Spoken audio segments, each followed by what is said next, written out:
Radio.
Good morning, ladies and gentlemen. Welcome to another edition of the Free American Hour. I'm your host.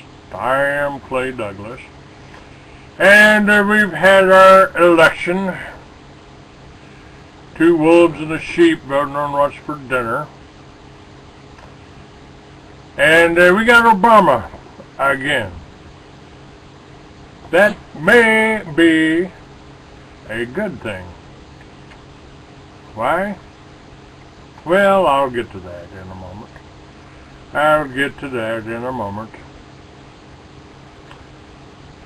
But first, my other story of the day. We have somebody up in Oklahoma. I have a song about that somewhere. In Oklahoma, we have a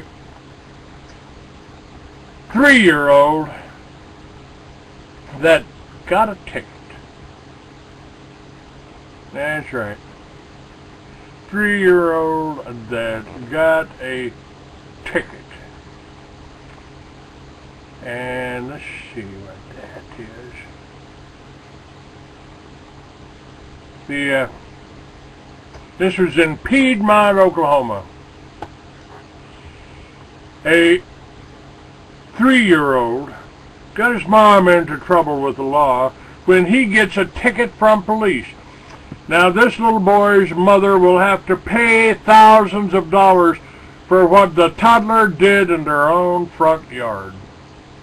The toddler is being potty trained. He wasn't near the facilities, so he unzipped. We are told that before he could pee, a Piedmont police officer stopped him, and it's a bathroom break that cost Mom $2,500. We all know the saying, boys will be boys. Dylan decided to be a big boy and stop what he was doing so he wouldn't wet his pull-up. Dylan pulled down his pants to pee outside, I guess, and the cop pulled up and asked for my license and told me he was going to give me a ticket for public urination, said the boy's mother, Ashley Warden.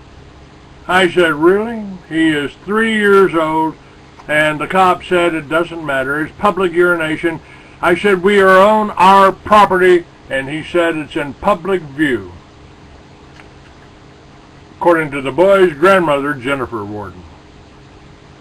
So they point out the street is actually quite rural, yet the wardens, who live on 2.5 acres, say this one officer parks at the end of their street daily, so they ask why. It's a public street and he wants to, so he can. So the wardens filed a complaint with the department. I'm disappointed that the officer thinks this is what he needs to do with my tax dollars, is sitting and harassing my family, said Jennifer Warden. Warden said as a courtesy, the officer wrote down the cost of the ticket, Warden plans on finding the ticket since she says her son didn't actually finish the act, and calls to the police department went unreturned. The police department didn't accept the warden's complaint. They have a court appearance set for next month. And that from News 9 in Oklahoma. You got any comments on that? Oh, okay. And my little pet Jew in the corner said, well, gee, go to the backyard. You know, it's a reasonable expectation. It's a kid, it's 3 years old. Why make exceptions? What if an adult really had to go? I got a similar ticket for that. I was out riding up just outside between Santa Fe and Albuquerque, and there was an accident. There was an accident. A motorcycle accident, as a matter of fact. I pulled up to the head of the line to see what the problem was. Car stacked up, and I was told that this guy's laying there in the side of the road, and they're waiting for a helicopter to come out. So they stopped all the traffic. Well, I needed to go too, and so I was wearing my dogs, and I walked back off the road. Now, keep in mind, this is rural country. This is hill country right outside of Santa Fe. No houses in sight, but a line of cars going back about a quarter of a mile. And so I walked over to the side of the road and walked off to the side of the road there, and behind a tree. Got behind the tree and started to take a leak, and somebody hit me in the back with a rock. I turned around, and it was a cop. What are you doing? Nothing. And nothing hanging out, pants zipped up, and he gave me a ticket. He gave me a ticket. Well, I went to court and fought the ticket.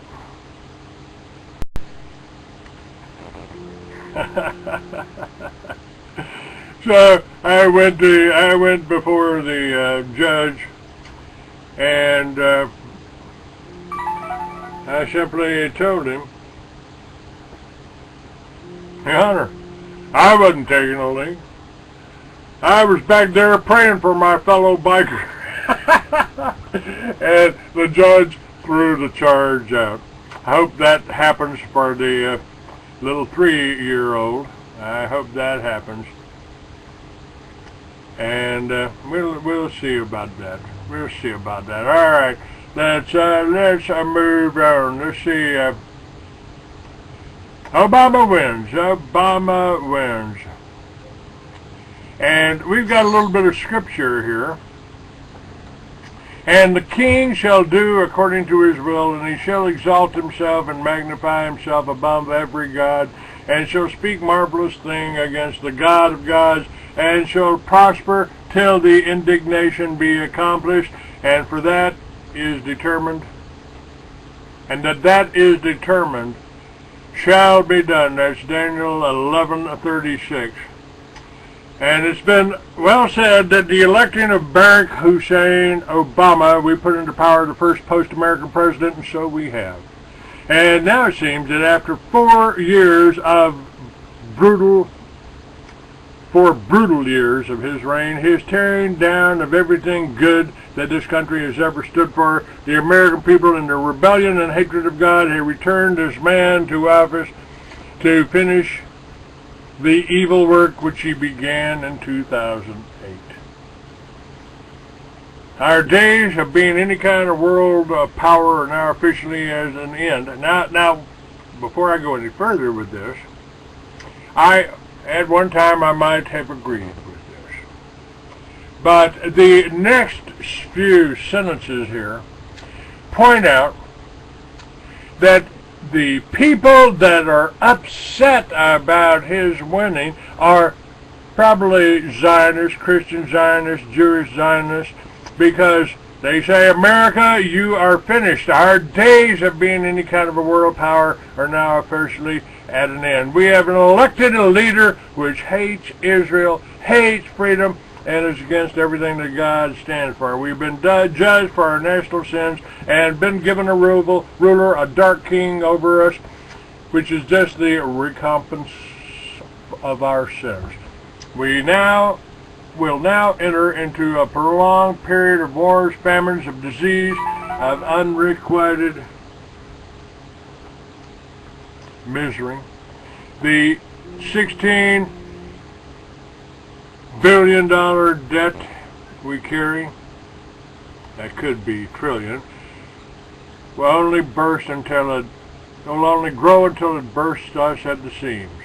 Obama will now finish his work of crippling our financial system, adding millions more to welfare and food stamps, and decimating our military. We will continue slaughtering babies by the millions through abortion and glorify the abomination of homosexuality, since of course you've got a homosexual president that allows us to be attacked repeatedly and does nothing about it. Soon Sharia law will be forced on us, and America will be turned over to Islam. And that's why he ran for office, to submit America to Islam. At home in Chicago, the president claimed victory. This happened because of you. Thank you, he tweeted to supporters. Whatever befalls us from this point is our own fault. We chose to spit in God's face. In return, he's given us the leader we deserve. As God gave Egypt a pharaoh to judge them for their sins, so we've been given Barack Hussein Obama, the Muslim king. Make no mistake, judgment has arrived and we shall not escape. That could be true. That could be true. But, okay, since we're skipping around a bit here, this, I've told you over the last week with the people that I've had on,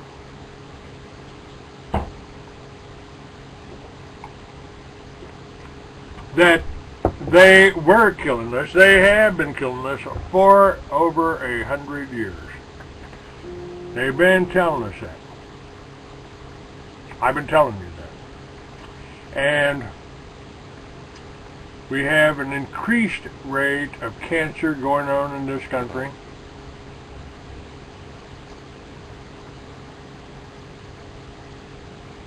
And it's intentional. It's intentional.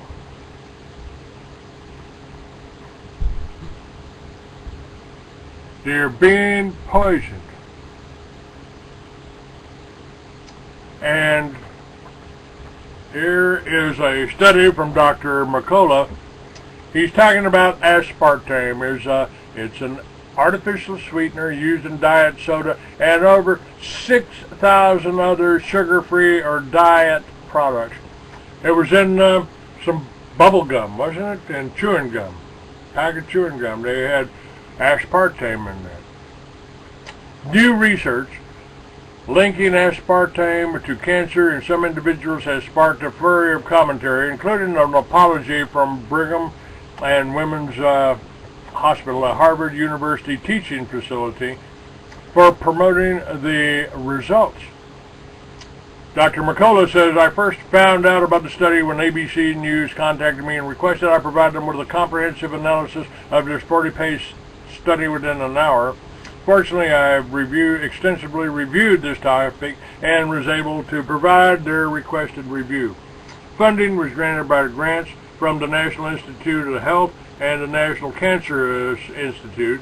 The Harvard Hospital originally sent out a press heading release with the headline, "The truth isn't sweet when it comes to artificial sweeteners." Alas, just half an hour before the release of the study, the hospital suddenly got cold feet, issuing the following statement.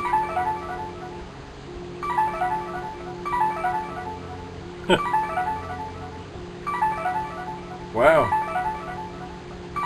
Something's happening on Facebook.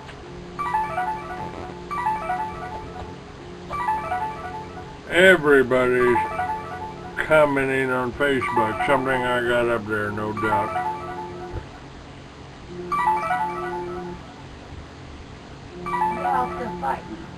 Huh?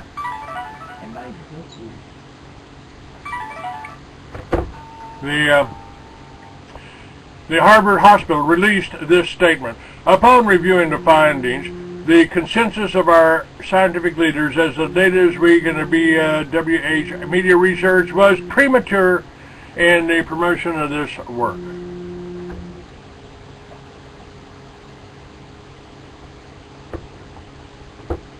We apologize for the time you've invested in this story. According to Erin McDowell, the Senior Vice President of Communication and Public Affairs, this was the first time something like this had ever happened in her 25 years of working in media relations.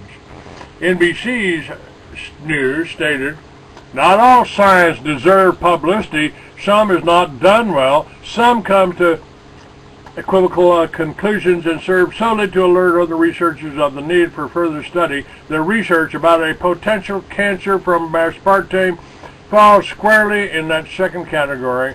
If such a study does not get attention, it often increases the if such a study does get attention, it can often increase the confusion and anger with many people feel about science in general and the study of possible risks and benefits in our diet in particular." Now, none of this surprises Dr. Mercola. After all, and I've been reporting on the dangers of aspartame for 20 years. Now, after all, can you imagine the liability the food and beverage industry, not to mention virtually every public health agency in the U.S., would face were there convincing evidence that aspartame is carcinogenic? They simply cannot afford such evidence to be accepted. But make no mistake about it, this study is of great importance because it's the most comprehensive and longest human study spanning 22 years that has ever looked at aspartame toxicity. The study evaluates the effect between aspartame intake and cancer, and they found a clear association between aspartame consumption and non-Hodgkin's lymphoma and leukemia. Now, the major mistake here would be to ignore this first long-term study on humans. This is the first large-scale observational human study to report an association between aspartame consumption and blood cancers. The long-term nature of the study is really crucial because one of the primary tricks companies use to hide the toxicity of their products is short-term tests. As the study mentions, the longest study prior to this was only 4.5 months, far too short to reveal any toxicity from chronic exposure. Unfortunately, because there are so many of these short-term trials, they get away with saying that aspartame is one of the most studied food additives ever made and no health concerns have ever been discovered. The beverage industry was quick to respond to the study, saying aspartame had been deemed safe for decades by the world's leading toxicologists. Well, they simply didn't look long enough. But the average person does not realize that all of these industry-funded studies were so pathetically short, and the media doesn't inform them of this fact either, hence people are easily misled. A number of animal studies clearly documented the association between aspartame and cancer, as the study points out, but what most researchers do not appreciate is that humans are the only animals that do not have the protective mechanism to compensate for methanol toxicity. So evaluating methanol toxicity in animals is a flawed model for testing human toxicity. This is due to the alcohol dehydrogenase, the ADH, in humans. Methanol is allowed to be transported to the body to susceptible tissues where this enzyme, ADH, then converts it to formaldehyde, which damages protein and DNA that lead to the increased risk of cancer and autoimmune disease. Interestingly, The previous AARP diet and health study, which did not find an association with aspartame cancer, used fruit juice as the control. Most are unaware that canned or bottled fruit juice is loaded with methanol and that disassociates from the pectin over time and can actually cause similar problems as aspartame. This does not occur in freshly consumed fruits and vegetables, only ones that are bottled in cans. Hence, no major difference could be discerned between aspartame and the control group. Now, why was aspartame more toxic in men than women? The health statistics for nearly 48,000 men and over 77,000 women over the age of 20 were reviewed for the featured study. They found that men who consumed more than one diet soda per day had an increased risk of developing multiple myeloma, myeloma, and non-Hodgkin's lymphoma. Interestingly enough, this association was not found in women. Leukemia was associated with diet soda intake in both sexes. One hypothesis for the difference between the sexes is that men have a higher activity of the enzyme ADH, as I mentioned earlier, which metabolizes methanol and converts it into formaldehyde. More formaldehyde circulating in your blood would naturally have more opportunity to cause greater damage. Man, it's almost like being in Bob drinking. And by the way, the worst tasting thing I have ever tasted. But the whatever we have, I had a boat, a hot dog boat, a hamburger boat. I had an ice chest in there, ice melted, and the sodas got hot, and I had some Diet Coke in there. I reached in and grabbed one and tasted it, and that was the most horrible taste I've ever consumed.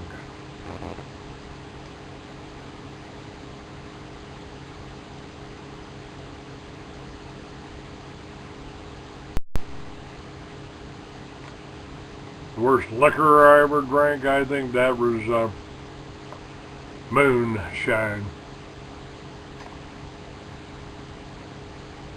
Alright. Yep. Kick these assholes out of the room there. Yep. Good work, boys. Good work, boys.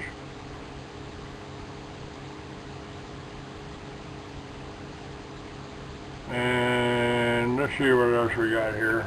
You guys, let me look here for a second.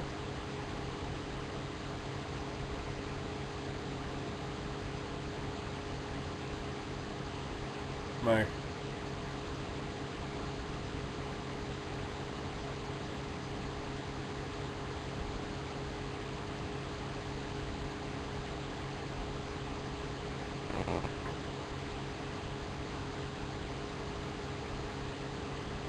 Alright, we've lost a tie in here. Let's see if we can get it back here.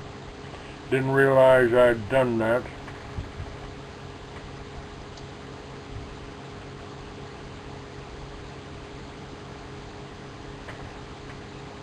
Stay with me here. Try to get that back up.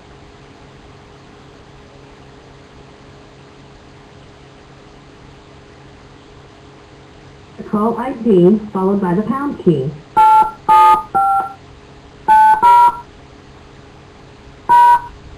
Enter your PIN followed by the pound.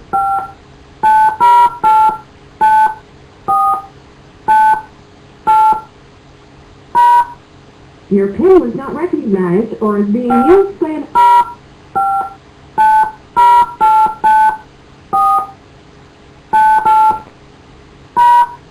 Your PIN was not recognized or is being used by an...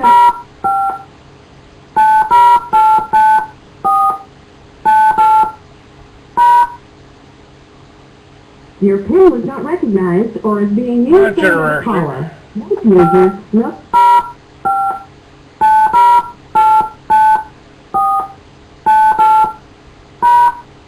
Your PIN was not recognized or is being used by another caller. Most users note that touch tones can be unreliable across the internet. No shit, Sherlock. You may dial at any time during this announcement.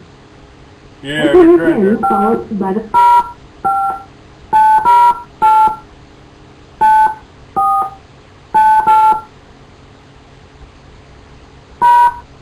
Your PIN was not recognized or is being used by another caller. Most users... The hell was that? Alright, where were we here? Where were we? Let me find it here. By the way, okay. Now,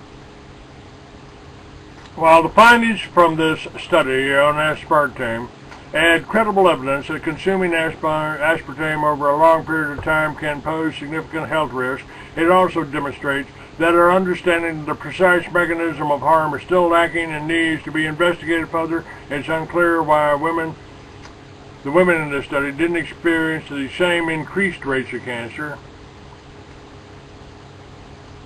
It's possible that there's some hormonal-mediated protection against the adverse effects of aspartame in women in addition to men having higher ADH levels, but the study was not designed to answer that question. All in all, the study offers significant supporting evidence to the danger that diet, drinks, and foods pose. Many have indeed been injured by aspartame. There are more adverse reports on the FDA to the FDA on aspartame than any other food additive combined. It's widely known how massive industry and government collusion at the FDA was responsible ultimately for its approval after it failed to be approved for many years. Although the author's summary conclusion mentions they do not rule out the possibility of chance for this association, it's worth noting that this is because they could not offer conclusive explanation for the difference between the sexes. Dr. Mercola carefully reviewed this study in its entirety and found it to be extremely well executed. While the mechanism responsible for the difference between the sexes for certain cancers need to be studied further, a biological mechanism for cancer from aspartame does exist.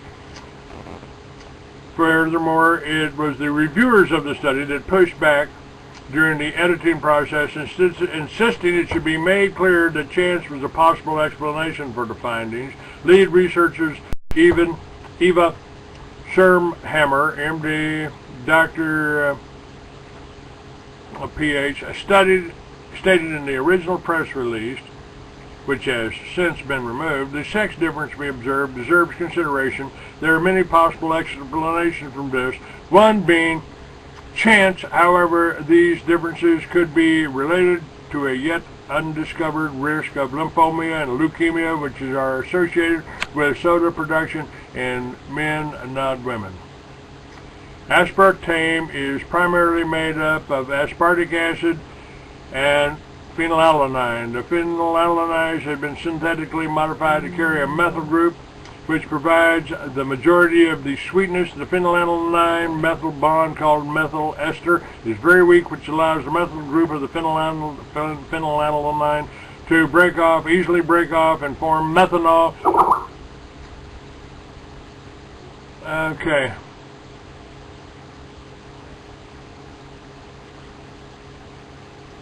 Alright.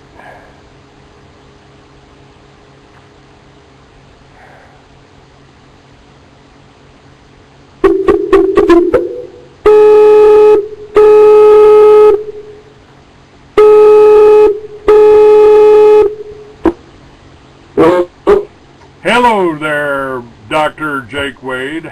How are you? Can you hear me? I'm all right. I tried to get on there for 35 minutes and couldn't. Yeah, that's because my Skype wasn't working here. I had to do that on another machine.